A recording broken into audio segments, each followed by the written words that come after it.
দিনের কথা আমার মনে আছে। সেই কচু আধারে কচু রাস্তায় থাকতো, সেই কচু পেটে কলায় ধরবে বিদায় সেখানে তেঁতুল দিয়ে তারপরে খেয়ে জীবিকা নির্বাহ করেছে এই বাংলাদেশের মানুষ।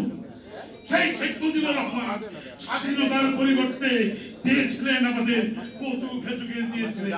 এমনকি আমরা যে না খেয়েছি, আমরা সমবেত দল তখন খেয়েছি, ভাত চাই, কাজ চাই, বাঁচার মতো বাঁচতে চাই, সেদিন স্লোগানটাও দিতে দেয়নি, সেদিন স্লোগানটা দেয়নি।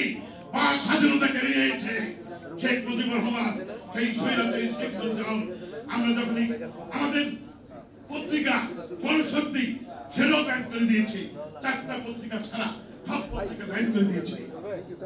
তার মানে আমি যে না খেয়ে আছি সেটাও বলা যাবে না, এত জুলুম সেই সময় ছিল। তারপরে আমাদের সেই আর্মি, দেশপ্রেমিক আর্মিরা তাকে একটা অভ্যুত্থানের মধ্য দিয়ে ক্ষমতাচ্যুত করেন। তারপরে রাষ্ট্রপতি আসেন শহীদ রাষ্ট্র, তার মার্শালের পর আসেন বিএনপি রাষ্ট্র ক্ষমতায়। উনি সেই যে রাষ্ট্রের যে অর্থনৈতিক অবনতি ধস, সেই ধসটা থেকে একটা উত্তরণ ঘটিয়েছিলেন, একটা অর্থনৈতিক চাঙ্গা করেছিলেন, একটা মানুষের গণতন্ত্র দিয়েছিলেন।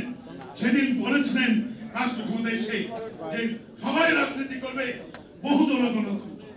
এই বহুদল গণতন্ত্রের প্রবর্তক হচ্ছেন শহীদ প্রেসিডেন্ট জিয়া রহমান।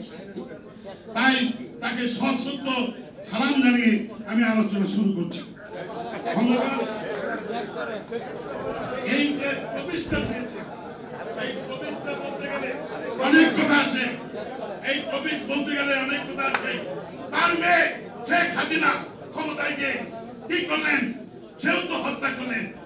আমাদের হাজার হাজার কমরেড হত্যা করেছিলেন আওয়ামী বাকশালীরা। আজও সেদিনও দেখতে চাই, সেদিন রক্তের দাগ রাজপথ থেকে শুকায়নি। শেখ হাসিনা, দিল্লি সরকার, খুনি সরকার, ভোটারবিহীন সরকার কি করেছিলেন? কি করেছেন? হাজার হাজার ছাত্র জনতার বুকের রক্ত নিয়ে রাজপথ রক্তের রঞ্জিত করেছেন। সেই একই কায়দা, সেই বাকশালী কায়দা চলছে।